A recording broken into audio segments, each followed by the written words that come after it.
Saudara-saudari semuanya, Shalom Alaikum. Sekarang kita akan berbicara mengenai satu tema yang berjudul Gereja Katolik Pembuat Kanon Alkitab.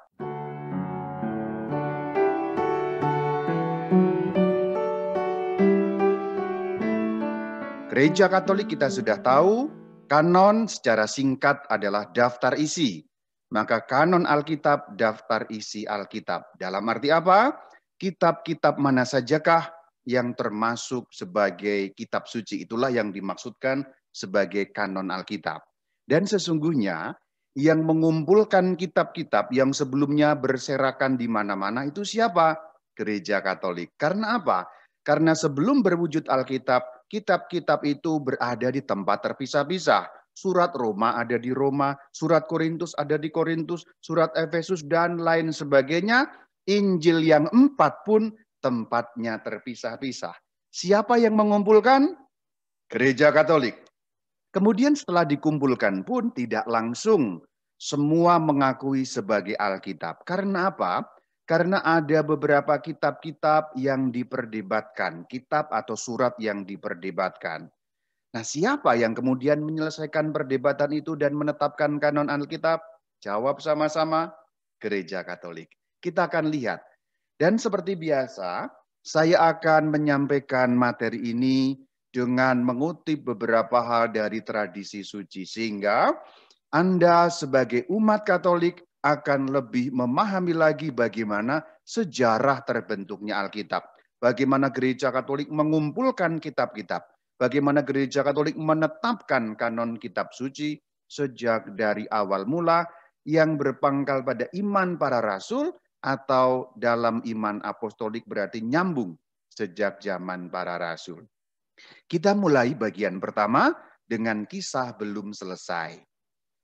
Matius 28 ayat 18, 19, 20 menyatakan bahwa Yesus Kristus memberikan utusan kepada para muridnya yang sering disebut sebagai utusan agung. Yesus berkata kepada 11 murid, "Pergilah, jadikan semua bangsa muridku," dan seterusnya itu. Ada kata juga baptislah. Nah, kemudian setelah Yesus Kristus berbicara demikian, itulah keterangan dalam Injil Markus pada bab 16 ayat 19-20. Kemudian beliau terangkat ke surga. Setelah Sang Kristus terangkat ke surga, kemudian para rasul kembali ke kota suci Yerusalem menantikan janji Bapa turun Roh Kudus. Kemudian dinyatakan mereka pun pergi memberitakan Injil ke segala penjuru. Ceritanya panjang lebar, Anda dapat mengaksesnya pada kitab Praksis Apostolon. Praksis Apostolon adalah kisah para rasul. Di situ diceritakan bagaimana para rasul pergi memberitakan Injil ke segala penjuru.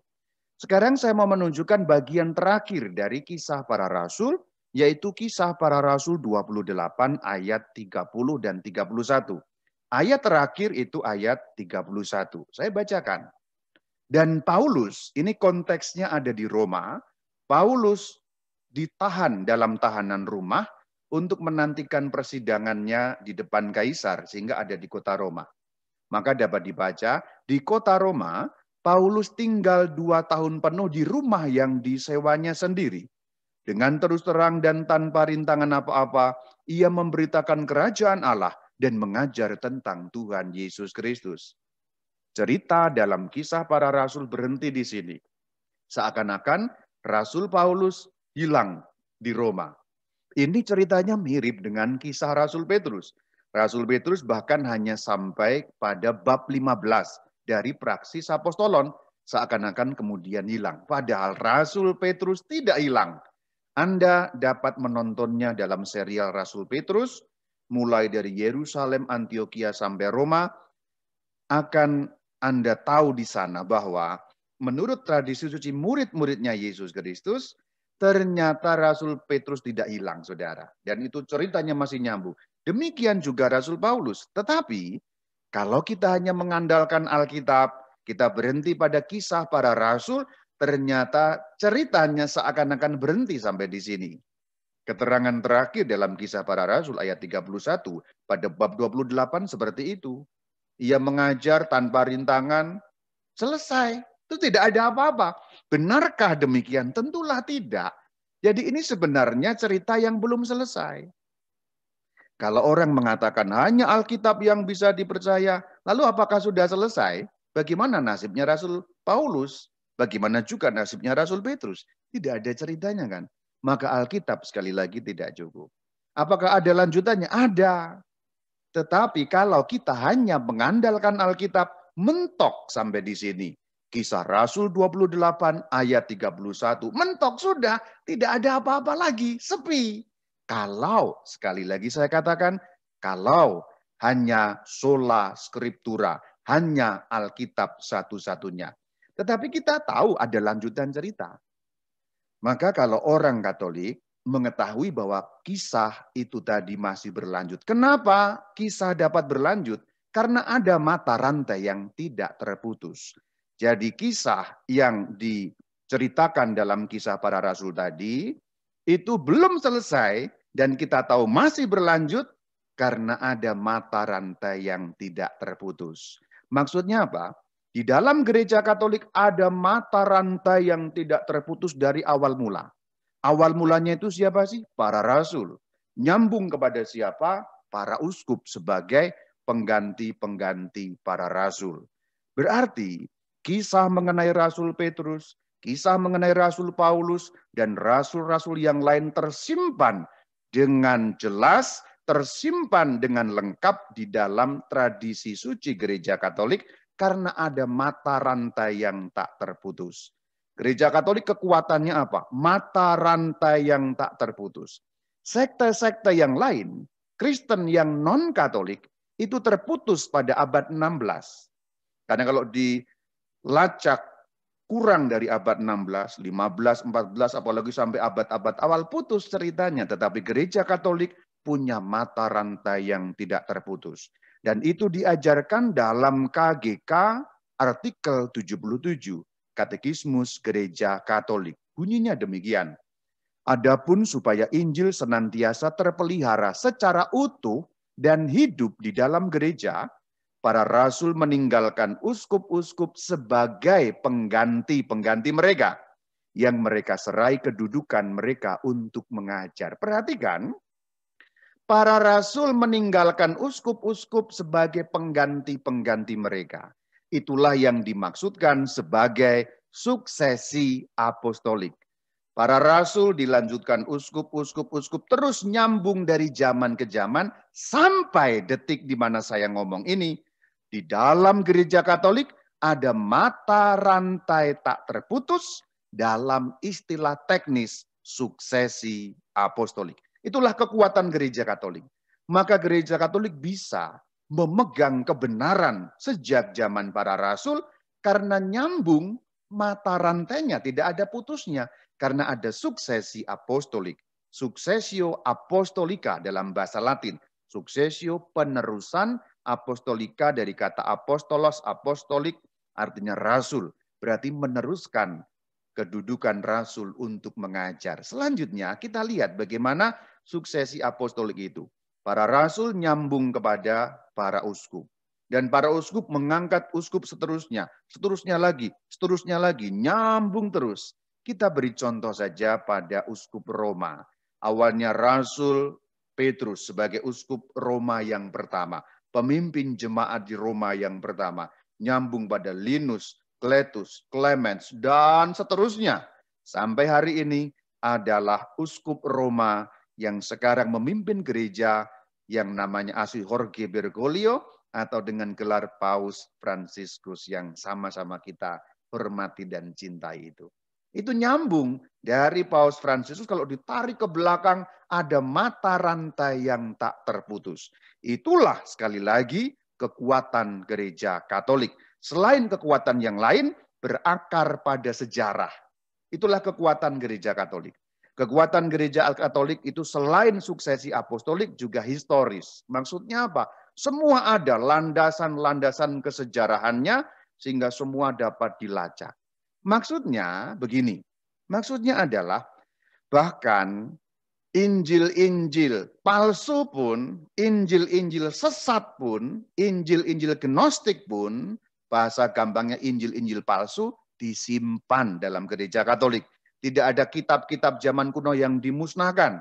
Yang palsu-palsu itu disimpan supaya tahu yang asli. Sebab ngomong itu palsu tanpa tahu yang asli, maka itu sama dengan suara kentut. Maafkan. Nah itulah dia saudara-saudara. Gereja Katolik menyimpan semuanya, bahkan termasuk yang dianggap palsu-palsu itu. Karena punya mata rantai yang tidak terputus. Di sini saya memberi penegasan kepada orang-orang Katolik, itulah kekuatan gereja Katolik. Sehingga dapat semua dilacak data-data sejarahnya. Contoh mata rantai tak terputus adalah Santo Irenaeus. Santo Irenaeus kita akan lihat bagaimana mata rantainya. Kita pertama tentu akan melihat baginda Yesus. Ia hidup tahun 1 sampai 33 Masehi, kurang lebihnya demikian. Kemudian baginda Yesus punya banyak murid, di antaranya yang 12 disebut para rasul. Salah satunya adalah Rasul Yohanes, rasul yang hidup sampai umur yang begitu tua, kurang lebih tahun 90-an Masehi, beliau meninggal dunia. Rasul Yohanes memiliki murid yang namanya Santo Polikarpus. Hidup kurang lebih tahun 69 sampai 155 Masehi. Santo Polikarpus punya murid namanya Irenaeus. Irenaeus hidup 115-an sampai 170-an Masehi. Silakan Anda melihat bagaimana mata rantai seperti ini. Irenaeus dapat dari siapa pengajaran? Dapat dari Polikarpus. Polikarpus dapat dari siapa pengajaran? Dapat dari Rasul Yohanes. Lah kemudian Rasul Yohanes dapat dari mana? Tentulah dari gurunya, baginda junjungan kita, Yesus Kristus. Ini contoh mata rantai yang tidak terputus. Ini bukan satu-satunya contoh. Semua punya mata rantai yang tidak terputus. Tapi saya mengutip Irenaeus karena saya mau menyampaikan tulisan Irenaeus yang meriwayatkan suatu tradisi suci. Sehingga ketika Irenaeus meriwayatkan suatu tradisi suci, kita dapat melihat bagaimana mata rantainya. Sehingga yang disampaikan oleh Irenaeus bukan sesuatu yang dari pikirannya sendiri. Kita akan melihat satu kitab yang ditulis oleh Santo Irenaeus, satu tradisi suci, dalam kitab yang berjudul Adversus Hereses, atau dengan bahasa Indonesia terjemahannya melawan ajaran sesat. Ini nanti kita akan sampai pada kanon Alkitab, tapi kita mulai dari sini.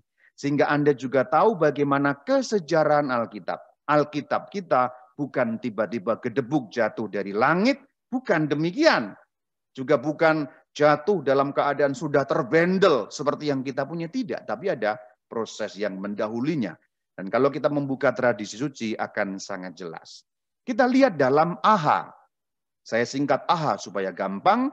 Dari kepanjangannya Adversus Hereses, melawan ajaran sesat. Kita lihat AHA kitab yang ketiga, bab pertama, ayat pertama. Bunyinya demikian. Kita telah mempelajari rencana keselamatan kita bukan dari siapa-siapa, selain dari mereka yang meneruskan Injil kepada kita. Saya harus memberi catatan kepada kata Injil, karena banyak orang itu mengira Injil itu satu makna. Injil sekurang-kurangnya punya 3 makna. Makna yang pertama, kabar baik mengenai Yesus Kristus wujudnya lisan. Itu arti Injil yang pertama. Sehingga kata Injil tidak pertama-tama mengacu pada tertulis, tapi pada yang lisan. Yang kedua kemudian, kabar baik dalam bentuk tertulis. Itu yang kedua.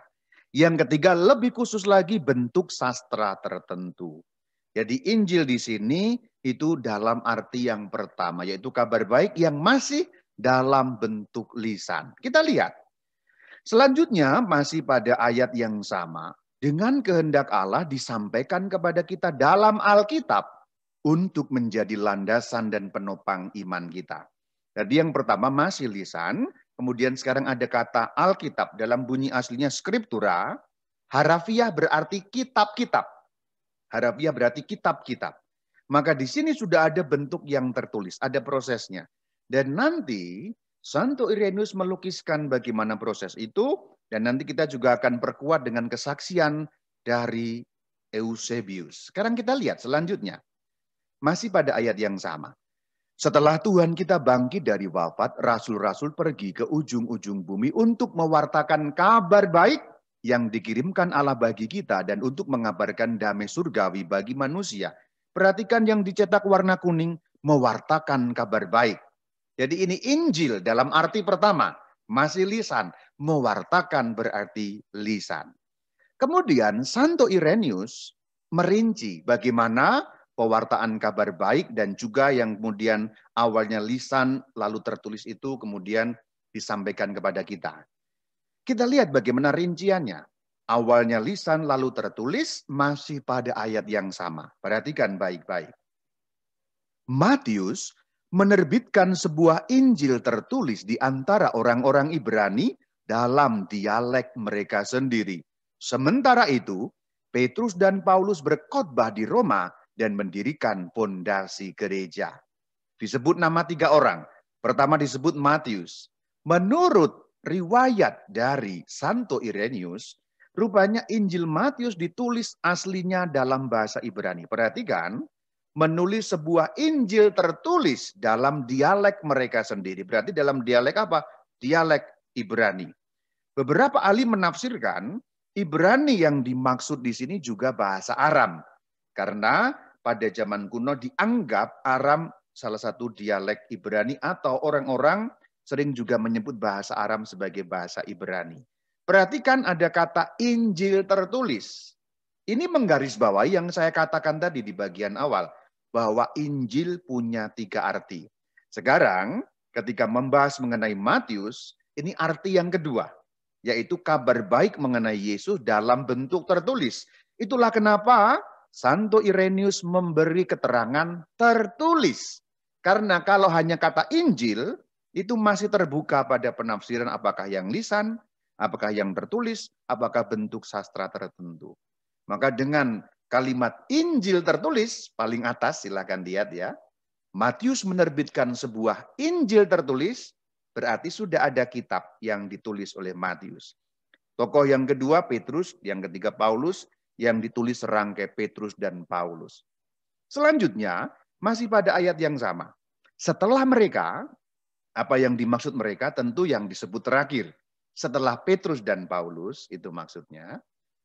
Markus, murid dan penafsir Petrus. Perhatikan siapa kedudukannya Markus. Muridnya Petrus, berarti Markus itu adalah seorang murid dari Rasul Petrus.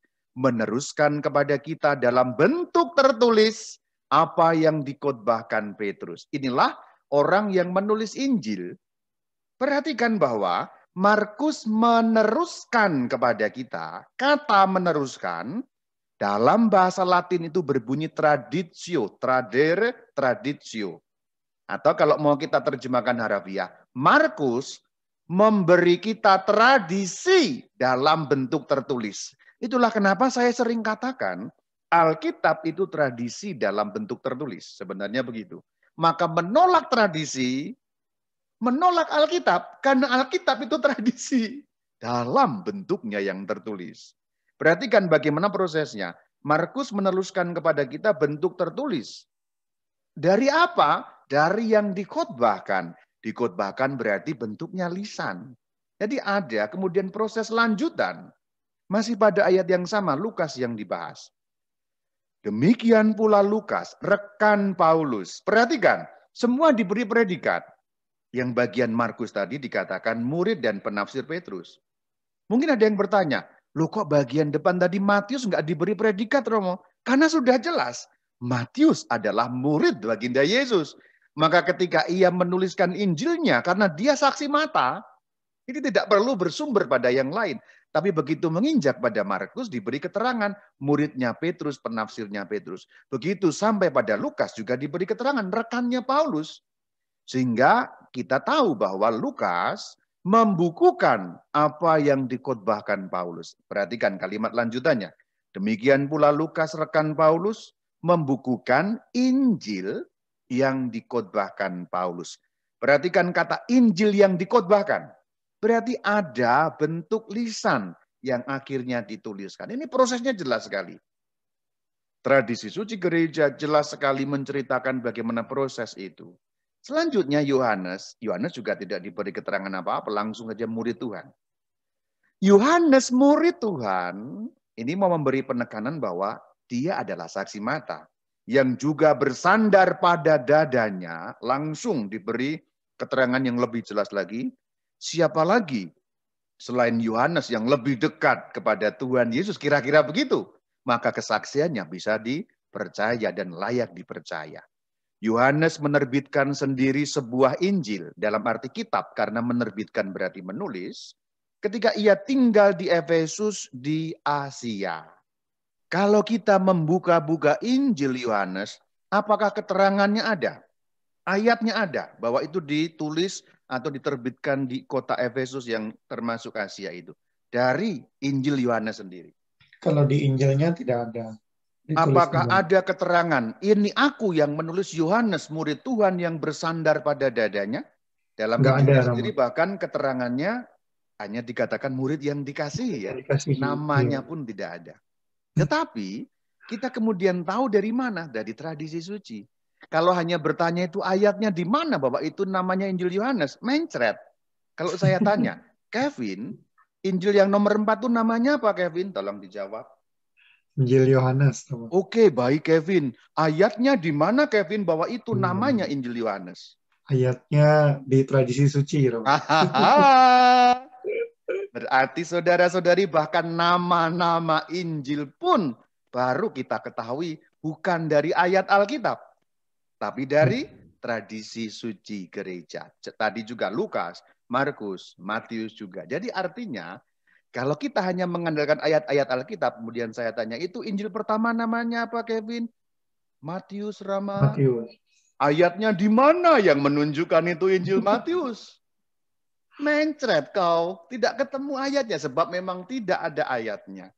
Keterangan bahwa itu Injil namanya Matius, ada di mana? Di tradisi suci. Haleluya, saudara. Haleluya, saudara. Katakan amin yang setuju. Amin. Historia Eklesiastika sejarah gerejawi oleh Eusebius. Sementara itu rasul-rasul yang kudus dan murid-murid penyelamat kita menyebar ke seluruh dunia. Ini sudah jelas. Oh ya, ada yang mengkritik saya. Itu Eusebius salah bacanya, tapi dibacanya Eusebius. Oke, kalau Anda membaca dalam bahasa Inggris, memang Eusebius. Tetapi nama Eusebius itu dalam bahasa Yunani, saudara. Yunani memang kata eu itu dibaca eu karena eu artinya baik. Eusebios, Eucharistia. Jadi memang saya membaca Eusebius tidak salah. Anda menyalahkan saya, siapapun Anda, saya tidak sebut namanya. Karena Anda menginggriskan seluruhnya. Itu memang kebiasaan kita di Indonesia. Ini bukan pembelaan, ini hanya mencerahkan gitu.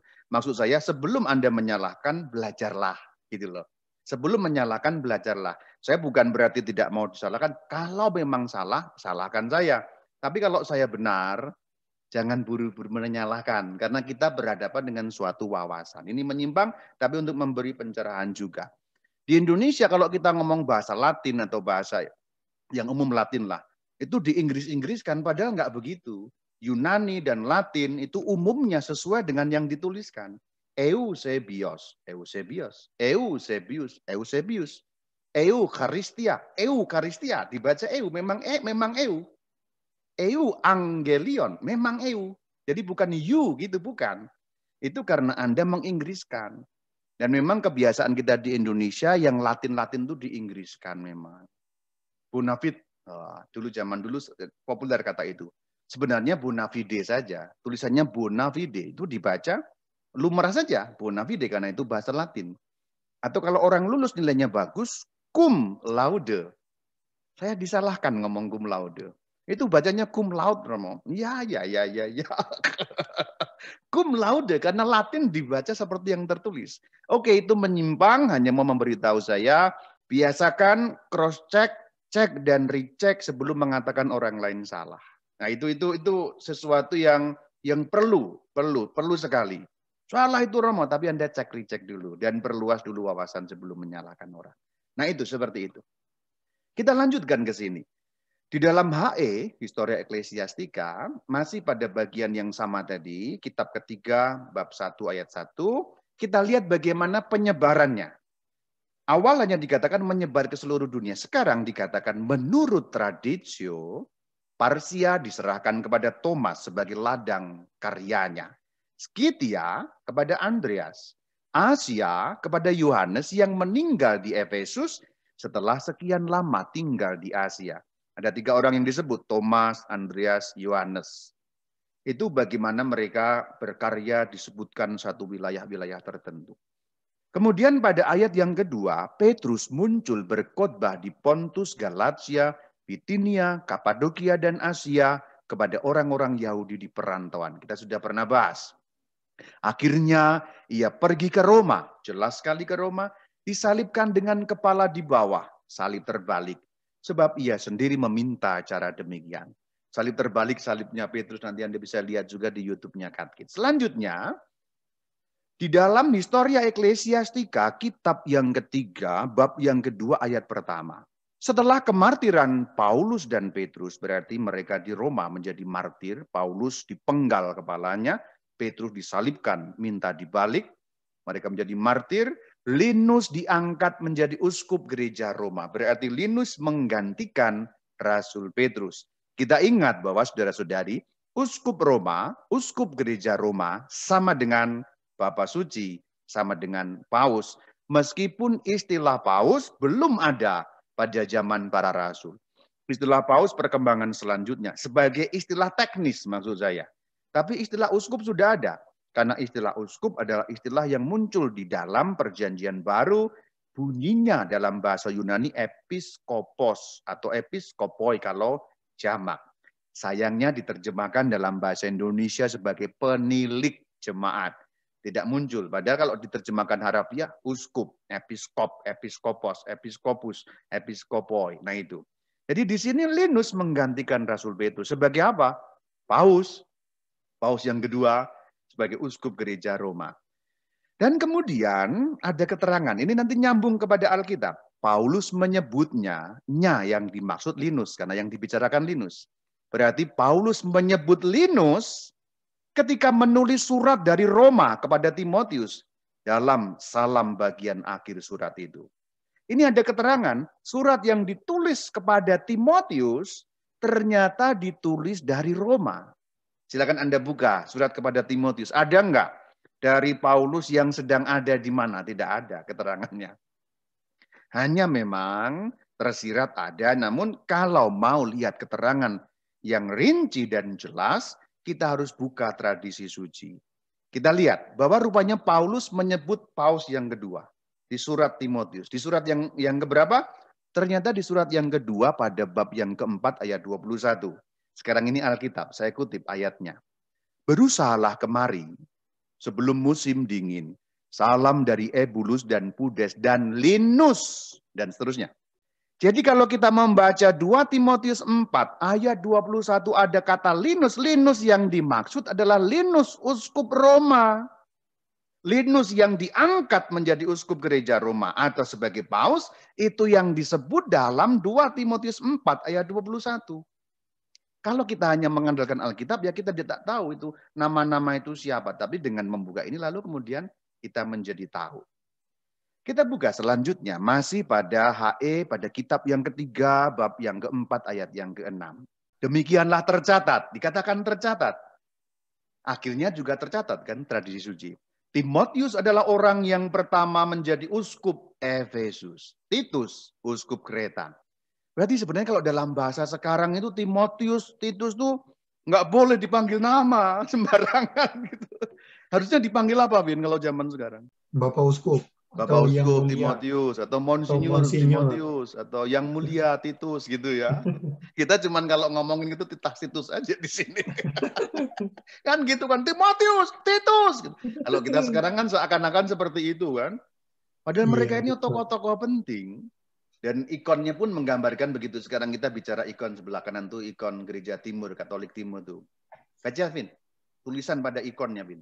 Waduh. Lu kan Yang kemarin sebelah sudah kanan belajar kayaknya namanya bahasa nama Yunani kan? Timotius. Apa? Yang kanan sepertinya nama dia itu ada Timo. Oke, Timo terus. Yang kiri nggak tahu. Oke, yang kanan itu Timotheos, ada kata theos. Jadi sebenarnya Oh. kata Timotius, nama itu mengandung kata theos yang artinya Allah atau Tuhan. Jadi itu Timotius yang sebelah kiri itu Hagios, Santo Timotius. Nah itu kira-kira begitu artinya. Hagios suci, yang suci. Hagios, Hagia. Makanya ada gereja Hagia Sophia, yaitu Hagia suci, ya Sophia kebijaksanaan atau hikmat. Gereja hikmat suci. Nah itu yang sudah direbut orang lain itu. Nggak usah ngomong itulah, nanti sensitif itu. Nah di sini kita tahu ternyata Timotius itu monsinyor yang mulia, Bapak Uskup. Uskup pertama di Efesus, Titus uskup di Kreta, Pulau Kreta. Dan ini sinkron nanti dengan Alkitab. Kita lihat ya. Tadi ini kan tradisi suci ya. Kemudian sekarang kita buka. 1 Timotius bab yang pertama ayat yang ketiga. Ketika akunya tentu Paulus di sana konteksnya, hendak meneruskan perjalananku ke wilayah Makedonia. Aku telah mendesak engkaunya Timotius tentu saja, supaya engkau tinggal di Efesus. Nah, keterangan di sini saudara-saudari, kalau hanya mengandalkan Alkitab saja nggak tahu, hanya dikatakan supaya Timotius tinggal di Efesus. Apa artinya tinggal di Efesus, Bin? Kalau hanya mengikuti ayat dalam Alkitab ini. Apakah langsung bisa disimpulkan itu seorang uskup? Kalau dari ayatnya saja nggak bisa, Rama, karena nggak ada konteksnya. Kalau dari ayatnya aja nggak bisa atau Iya. bisa?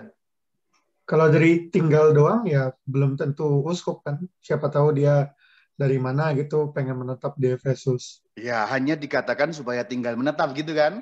Iya. Tapi kemudian kalau kita membuka tadi tradisi suci yang diriwayatkan oleh Eusebius dalam HE tadi yang sudah dikutip, Timotius uskup pertama di Efesus, lalu ayat ini menjadi jelas bahwa tinggal di Efesus dalam arti atau dalam kerangka untuk apa? Jadi uskup. Menggembalakan jemaat menjadi uskup di kota Efesus itu. Nah, itu saudara-saudari.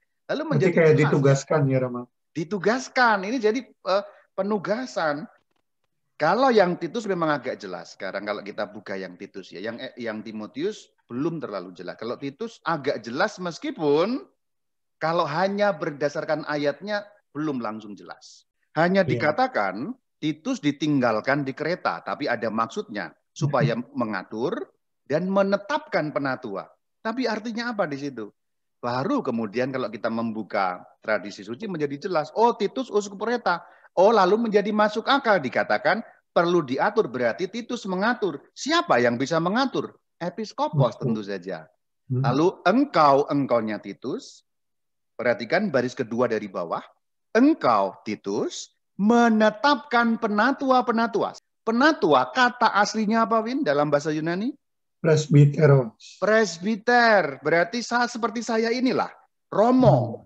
Jadi kata menetapkan penatua berarti supaya menahbiskan romo-romo. Kalau dalam bahasa kita zaman sekarang, pengertian kita sekarang. Nah itu saudara-saudari ya.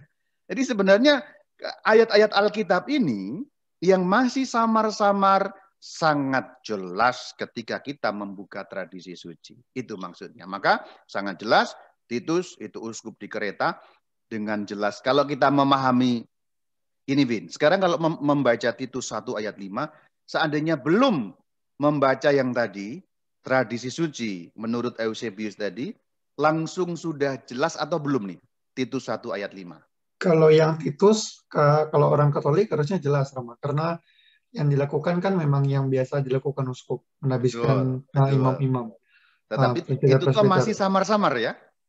Iya, kalau agak nggak tahu jelas konteksnya, mungkin akan bingung juga. Iya betul. Bacanya Titus. Tapi kemudian ketika disempurnakan dengan info dari tradisi jadi suci, uskup lebih jelas. Kreta, jelas ya. Nah itu saudara-saudari.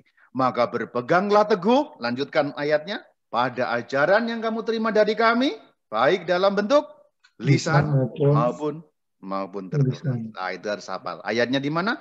2 Tesalonika 2 ayat 15. Sekarang lanjut. Masih pada HE, pada buku yang ketiga, pada pasal keempat ayat 7. Sekarang ngomong tentang tokoh ini. Lukas. Lukas yang orang tuanya dari Antioquia, berarti Lukas orang Antioquia. Dan yang bekerja sebagai dokter, berarti Lukas apa? Orang apa dia? Dokter. Yang punya hubungan dekat dengan Paulus. Dan yang mengenal dengan baik karya rasul-rasul. Berarti kenal rasul-rasul. Kenal Paulus. Kerjaannya sebagai dokter. Orang tuanya dari Antiokhia, jelas sekali. Telah mewariskan kepada kita 2 kitab yang diinspirasikan, diilhamkan oleh Roh Kudus maksudnya. Salah satu kitab adalah Injil. Berarti Injil Lukas. Sekarang kembali tanya lagi, Vin. Kalau hanya dari ayat-ayat Injil Lukas, ada enggak nama ini Injil Lukas? Ada enggak? Enggak, Rama. Maka kita tahu sekarang kalau kita buka di sini, salah satu kitab adalah Injil. Berarti karena yang nulis Lukas, Injil Lukas. Kitab yang lain adalah Praksis Apostolon, kisah para rasul. Tahu nggak kalau kisah para rasul itu ditulis oleh Lukas kalau hanya lewat ayat-ayat di dalamnya? Dari ayat-ayat juga nggak tahu, Rama. Sulit ya, hanya dikatakan dalam bukuku yang kedua gitu kan. Karena buku yang pertama adalah dia nggak langsung Injil. Nulis namanya, ini Betul. saya Lukas yang nulis. Gitu. Betul. Ini aku Lukas loh bro. Nggak ada ya, nggak ada ya, nggak ada. Hanya memang alamat penulisan sama. Injil Lukas dimulai dengan Theophilos, yang kisah Rasul juga Theophilos ya. Ada. Maka dikatakan buku yang kedua. Dan ini klop sekali kalau kita membaca tradisi suci, maka jelas. Jadi proses bagaimana terbentuknya Alkitab menjadi jelas. Kalau begini kok mau menolak tradisi suci itu bagaimana logikanya, Kevin? Coba jelaskan pada saya. Tidak bisa dijelaskan, Rom. Tidak bisa dijelaskan memang. Ya artinya kalau menolak tradisi suci, kamu harus menganggap Alkitab turun gedebuk dari langit. Bruk dikirim pakai JNI atau TGI. Ini nggak pakai endorse ya, hanya saya menyebut saja. Selanjutnya, saudara-saudari. Ini di dalam HE kitab yang ketiga, bab 4 ayat 10. Clement yang ditabiskan jadi uskup ketiga gereja Roma. Ketiga ya. Linus, Cletus, Clement. Jadi uskup ketiga. Dihitung setelah Rasul Petrus maksudnya. Sebagaimana Paulus bersaksi adalah rekan kerja Paulus. Perhatikan, ada nama Clement, kemudian dikatakan rekan kerja Paulus. Clement, rekan kerja Paulus. Kita lihat keterangan selanjutnya. Terkait dengan hal itu, pantaslah kita menyebut tulisan-tulisan perjanjian baru yang telah disebutkan sebelumnya. Tadi kan sudah disebutkan berbagai macam tadi itu ya. Penyebutannya ini dan sebagainya dan sebagainya. Nah, maka sekarang kita lanjutkan masih pada tradisi suci, bagaimana tulisan-tulisan perjanjian baru. Berarti di bagian-bagian sebelumnya kan sudah disebut tadi, ada Matius, Markus, Lukas, dan seterusnya. Tapi kemudian Eusebius perlu mengulang lagi sebagai suatu susunan urutan. Perhatikan bagaimana urutannya. Perjanjian baru yang telah disebutkan sebelumnya, sudah disebut awalnya. Pertama, keempat Injil suci. Jumlahnya berapa? Angkanya berapa? 4. 4. Berarti pertanyaan sederhana, kenapa Injilnya orang Katolik ada 4? Jawaban simpelnya apa? Karena Eusebius nulis begitu. Iya, dalam arti tertentu yang lebih luas, karena memang sejak semula demikian, dipakai 4 Injil yang sah dan valid. Dari mana kita tahu? Tradisi suci gereja. Kalau sekte yang lain yang bukan Katolik, bagaimana kamu bisa mendapatkan yang keempat Injil itu? Tolong ceritakan kepada saya. Oh, ini dihujankan dari langit, tidak ada sejarahnya. Bruk, gedebruk, brak, gedubrak, terjun dari angkasa. Apakah demikian? Tentu tidak.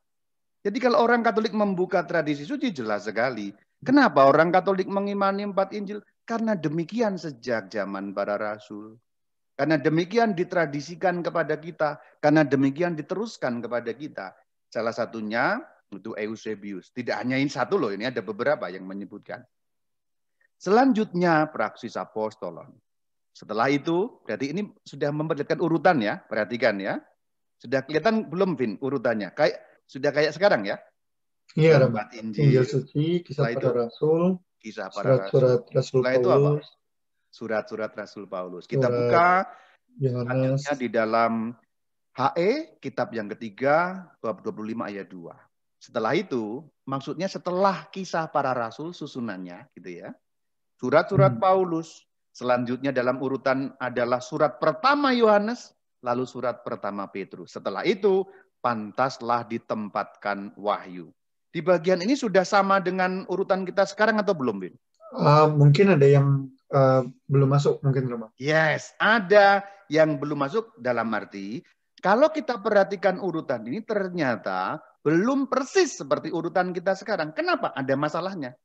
Masalahnya adalah kalau kita membuka ayat yang ketiga, ini masih pada HE 3 bab 25. Kenapa kok urutannya masih begitu ngaclok ya? Ngaclok itu apa? Masih belum sama seperti urutan kita sekarang. Karena ada persoalan.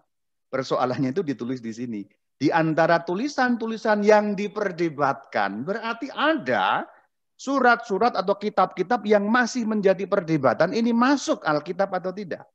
Sebutlah surat Yakobus. Itu yang pertama. Berarti ini sekarang ngomong mengenai tulisan-tulisan yang diperdebatkan. Diperdebatkan itu maksudnya apa? Maksudnya adalah masuk atau enggak sebagai perjanjian baru. Lihat konteksnya. HE 3, 25 ayat 1. Tadi ngomongin tentang apa?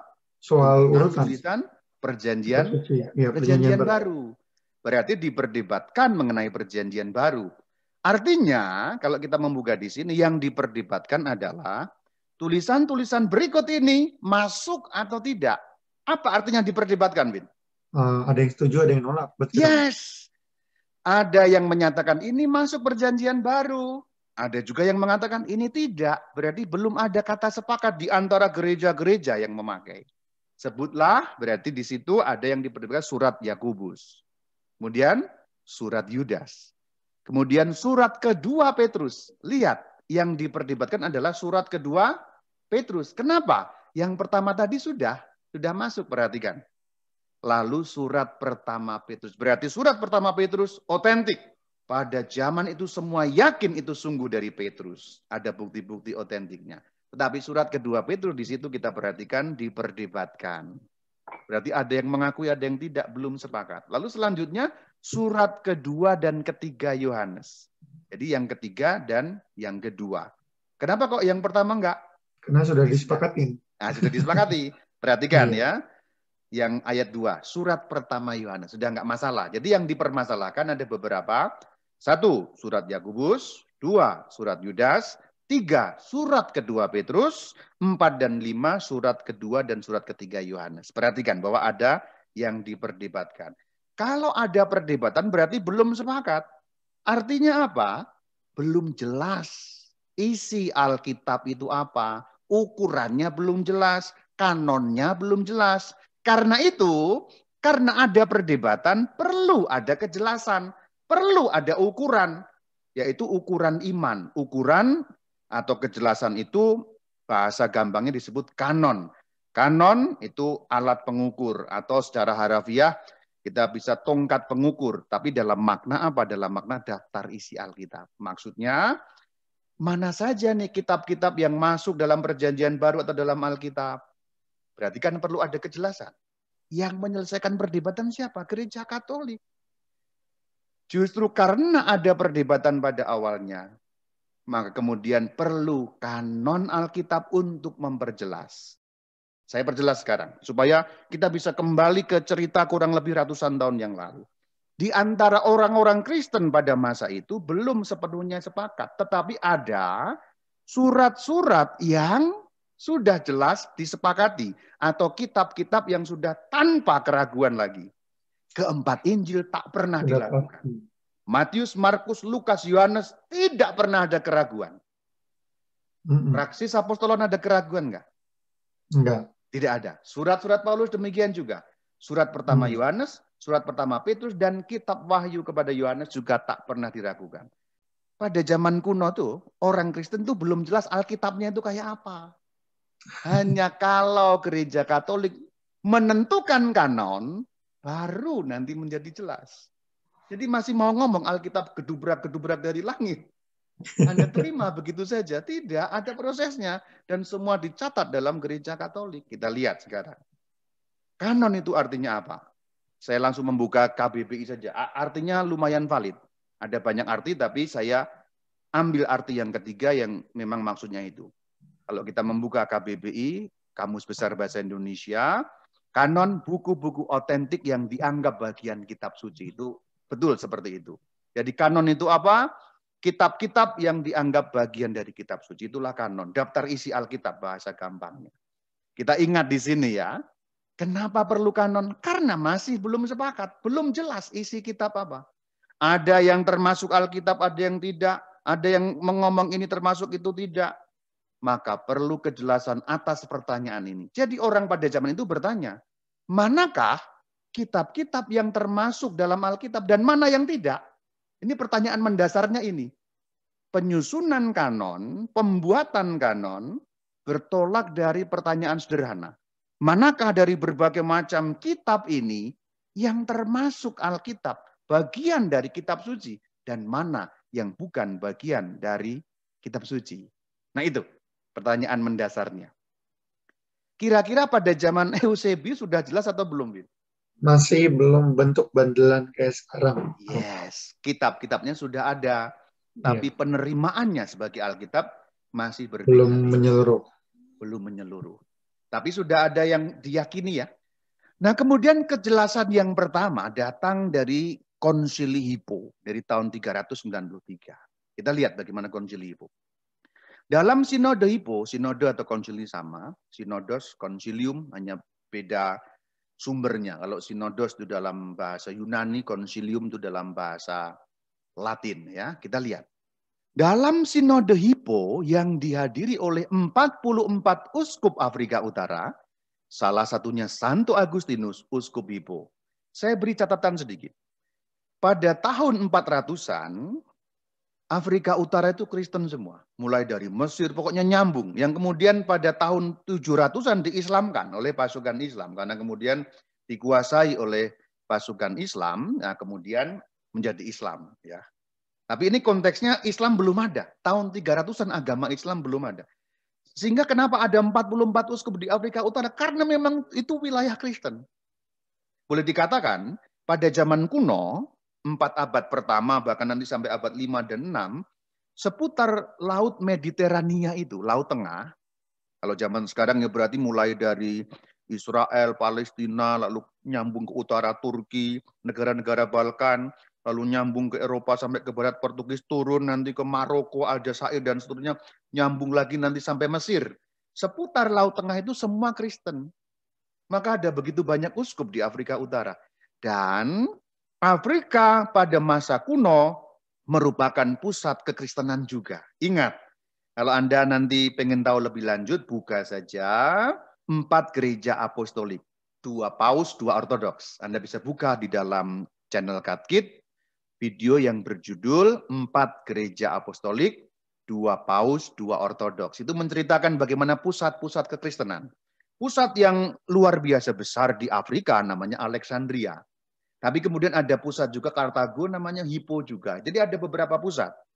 Hippo itu tempatnya Uskup Agustinus ini, Bapak Uskup ini, Uskup Hippo. Lanjutnya, dalam Sinode Hippo dipaparkan daftar isi Alkitab Katolik sebagaimana yang kita miliki sekarang. Berarti tahun 393 di dalam Sinode Hippo sudah dipaparkan daftar isi Alkitab Katolik yang persis yang kita punya. Artinya kanonnya sudah cukup jelas. Padahal pada zaman Eusebius belum jelas. Pada zaman Irenaeus belum jelas. Tapi pada tahun 300-an sudah jelas, bahkan sudah sama dengan yang kita pakai sekarang. Daftar isi Alkitab Katolik itu. Kemudian nanti di dalam Konsili Kartago 397 ada keterangan seperti ini. Dalam Sinode Kartago masih di Afrika Utara, daftar isi Alkitab Katolik yang dibuat di Sinode Hippo diulangi kembali. Berarti sebenarnya Konsili Kartago itu memberi penegasan kepada isi Alkitab dalam Sinode Hippo tadi. Selanjutnya, bahkan dalam Konsili Kartago dikatakan dijadikan keputusan sinode. Berarti kanon ditetapkan. Dan itu keterangannya jelas bahwa daftar isinya sudah seperti yang kita punya sekarang. 3 tahun 300-an.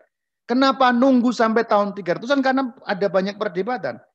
Lalu kenapa bisa memutuskan seperti ini? Lalu bisa langsung punya daftar isi? Karena diteliti sejarah panjangnya, tradisi sucinya, diperiksa. Sekali lagi saya katakan, 2 keunggulan gereja Katolik tadi apa? mata rantai tak terputus dan historis. Sejarah. Sejarahnya kuat, mata rantainya kuat. Jadi tidak sulit bahasa gampangnya untuk gereja Katolik meneliti dulu bagaimana ini. Kita lihat mana yang diterima. Sehingga karena mata rantai yang begitu kuat, karena historis sejarah yang begitu kuat, tidak sulit untuk memiliki daftar isi Alkitab seperti yang kita miliki sekarang. Kemudian ada keterangan yang sangat menarik di Konsili Kartago. Jadi kan sudah diputuskan ya. Berarti apa? Bahasa gampangnya, di dalam Konsili Kartago tahun 397 itu dikatakan, diputuskan, isi Alkitab Katolik adalah ini. Nah, sah gitu loh maksudnya. Itu di kapan? Di mana? Di Kartago. Tahun 397. Persis yang kita punya sekarang. Menariknya adalah terkait daftar isi tadi, terkait kanon Alkitab tadi, Sinode Kartago memberi catatan. Catatan dalam keputusan. Apa catatannya? Gereja seberang laut harus diberitahu bahwa kanon kita Alkitab itu begini. Tujuannya apa diberitahu, Win? Diteguhkan. Yes. Pusatnya kan. Diteguhkan dalam arti kita sekarang itu di apa? Divalidasi. Disahkan. Itu maksudnya. Jadi rupanya Sinode Kartago tidak memutuskan sendiri. Setelah diputuskan, atau dalam bahasa hukum diratifikasi itu loh. Nah, paham ya? Diratifikasi, disahkan, divalidasi. Karena hanya gereja seberang laut yang bisa memberi ketetapan. Kenapa? Dan siapa itu gereja seberang laut? Kita lihat petanya. Gereja Roma itulah. Tadi sinodenya di mana, Win? Di Kartago. Maka dengan menyebut gereja seberang laut yang dimaksudkan adalah? Gereja Roma. Gereja Roma. Kenapa gereja Roma ditunjuk atau diberitahu untuk meratifikasi, untuk meneguhkan, untuk memvalidasi, untuk mengesahkan? Apa jawabannya? Karena gereja Roma dipimpin oleh penggantinya, pemimpin para rasul. Berarti memang yang harus mengesahkan itu Petrus kan. Petrus yang sudah digantikan tentu saja ya, bukan Petrus harafiah, tapi gereja yang dipimpin Petrus, gereja Roma. Dan gereja seberang laut itu istilah pada zaman itu. Berarti kita tahu di Afrika Utara kalau menyebut gereja Roma itu gereja seberang laut. Ini kan istilah. Istilah zaman kuno yang mungkin kita sekarang sudah nggak tahu, tapi dengan melihat peta kita menjadi tahu. Oh, maksudnya berarti gereja Roma harus diberitahu untuk mengesahkan keputusan ini. Yes, kalau dari mana? Sudah keputusan di Kartago, tetapi keputusan itu kalau pakai bahasa kita sekarang harus dibawa ke Roma supaya punya kekuatan hukum. Kurang lebih seperti itu kalau bahasa kita sekarang. Harus menetapkan siapa? Pemimpin. Pemimpinnya di situ siapa? Roma. Dari zaman kuno memang Roma. Kenapa Roma? Karena Santo Petrus di situ.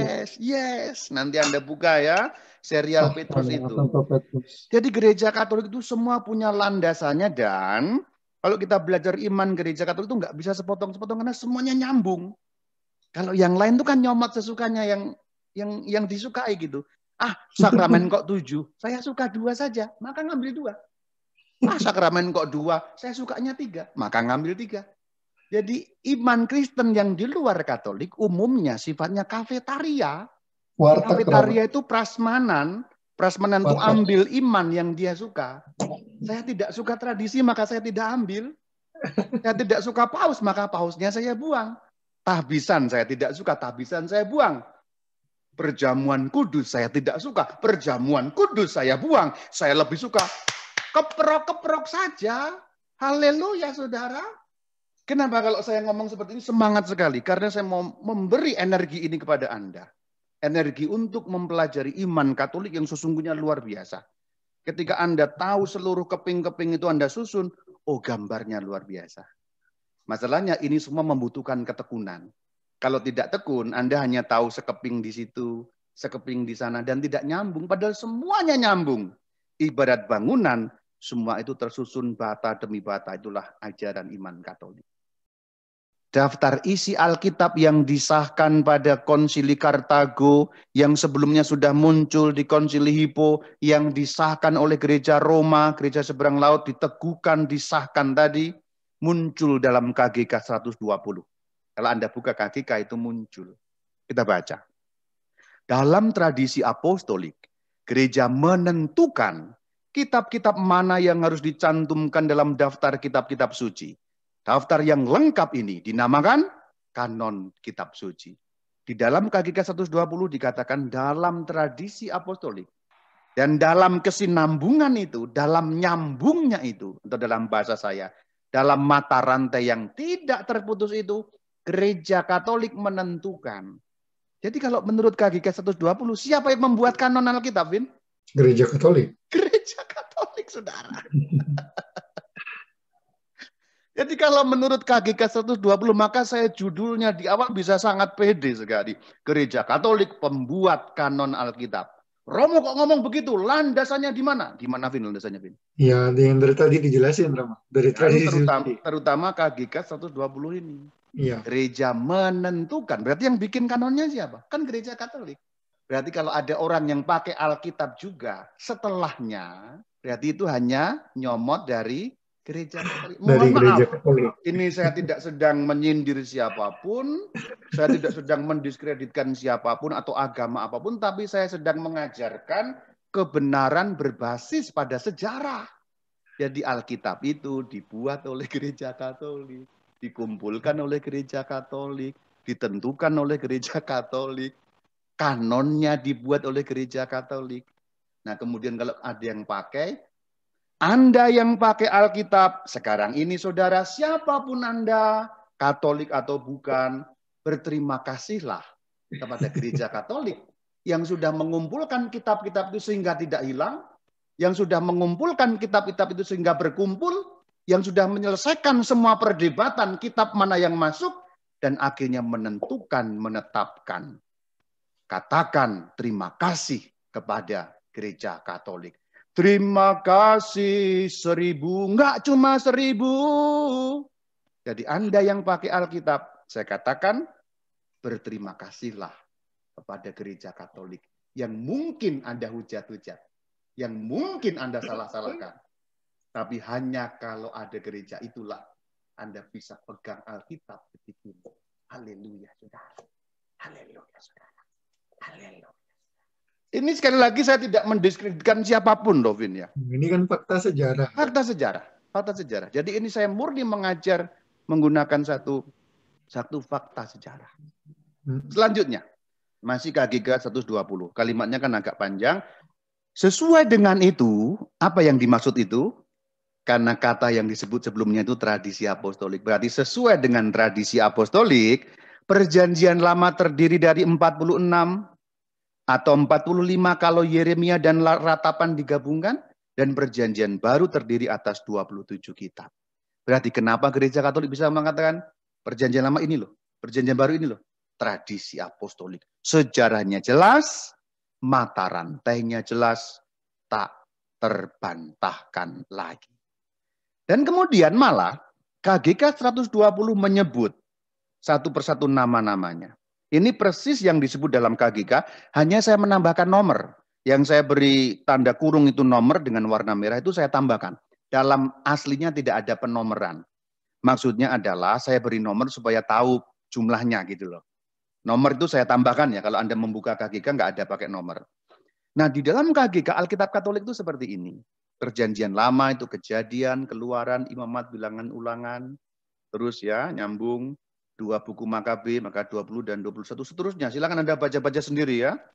Lalu kitab tapi di Alkitab Indonesia mungkin rada bingung, Rama, karena Deuterokanonikanya dipisahin sendiri. Betul. Kalau dalam bahasa Indonesia digabung ke dalam perjanjian lama. Deuterokanonikanya di bagian dicabutin di bagian sendiri. Tengah. Ini sudah dibahas, Win. Nanti kalau Anda pengen tahu kenapa Deuterokanonika di bagian tengah, Anda buka YouTube Katkit, judulnya Kenapa Deuterokanonika di bagian tengah Alkitab. Tapi kalau susunan yang asli seperti ini. Anda sekarang screenshot aja kalau mau tahu, atau Anda buka KGK, ini seperti inilah susunan asli dalam gereja Katolik. Saya perbesar saja, ini yang golongan Taurat 5, lalu sampai kitab Ayub 20, ya. Ini kitab-kitab yang lanjutannya, kitab-kitab sejarah ini, kemudian dalam kitab-kitab kebijaksanaan dan seterusnya sampai pada Maleakhi. Lalu perjanjian baru. Kalau perjanjian baru sih nggak terlalu sulit ya, 27 kitab ya. Nah, silakan ini seperti ini. Oke ya. Iya. Ini sih Lalu, sama ya, Rama. sama, kalau ini nggak sulit ya, sudah tahu ya. Karena nggak ada yang ditolak. Meskipun Luther pernah pengen menolak. Surat Yakobus ya. Yakobus salah satunya. Wahyu juga mau ditolak. Saya kalau ngomong Luther masih nggak apa-apa, kan Luther Romo ya. Kalau yang lain kan bukan Romo. Calvin kan bukan Romo. Ngapain kita ikut yang bukan Romo? Yang Romo aja kita omongin. Karena kalau ngomongin Luther sah kan sama-sama Romo. Jabatannya sama, saya sama Luther tuh. Nanti kalau ketemu di sana ya nggak tahu ketemu apa enggak. Pokoknya kan, Romo Luther gitu kan. Ya, Romo kan dia. Meskipun kemudian nikah dengan Suster Deborah gitu. Loh itu sejarah loh ini. Iya, betul, Rama. Iya, ini nggak sedang gibah loh, ini sejarah gitu. Kan sekarang itu populer kata gibah itu ya. Nah ini nyambung kepada Konsili Trente, saudara ya, Konsili Trente ya. Apa yang ditulis dalam KGK 120 tadi sesungguhnya itu sudah dituliskan di Konsili Trente secara resmi pada 8 April 1546, sesi yang keempat dalam konsili itu, Konsili Tridentin atau Trente, yang menegaskan keputusan dari zaman kuno tadi. Kartago, Hippo, pengesahan oleh gereja seberang laut tadi, itu sudah ada sebelumnya. Hanya kemudian disahkan dalam arti Trente, mengulangi kembali, yang sudah menjadi bagian dari traditio gereja Katolik. Maka muncul dekretnya. Decretum de canonicis scripturis. Dekret tentang kanon Alkitab ya. Sacrosancta Ecumenica et Generalis Tridentina Synodus. Konsili sinode itu sama. In Spiritu Sancto legitima congregata. Dalam Roh Kudus berkumpul dengan sah dan seterusnya ya. Lalu apa keputusannya ini? Testamenti Veteris. Quinque Moisis, kitab 5 Musa, kelima kitab Musa. It as, yaitu Genesis, Exodus, Leviticus, Numeri, Deuteronomium. Ini saya bacakan saja karena ini kan bahasa Latin ya, supaya kita tahu nama Latinnya itu seperti apa ya. Josue, Judicum, Ruth, Quatuor Regum, berarti 4 kitab kerajaan. Karena kitab Samuel itu juga disebut kerajaan. Jadi Samuel 1, Samuel 2, itu berarti kerajaan 1, kerajaan 2, kerajaan 3, dan kerajaan 4. Raja-raja itu maksudnya. Itu dinamakan kitab kerajaan. Itu Paralipomenon itu berarti tawarikh. Esdre primus et secundus. Esdre berarti jamak, karena 2. Esdra 1 dan 2. Secundus qui dicitur, yang disebut Nehemias. Berarti kitab Esdras 2 itu namanya kitab Nehemia.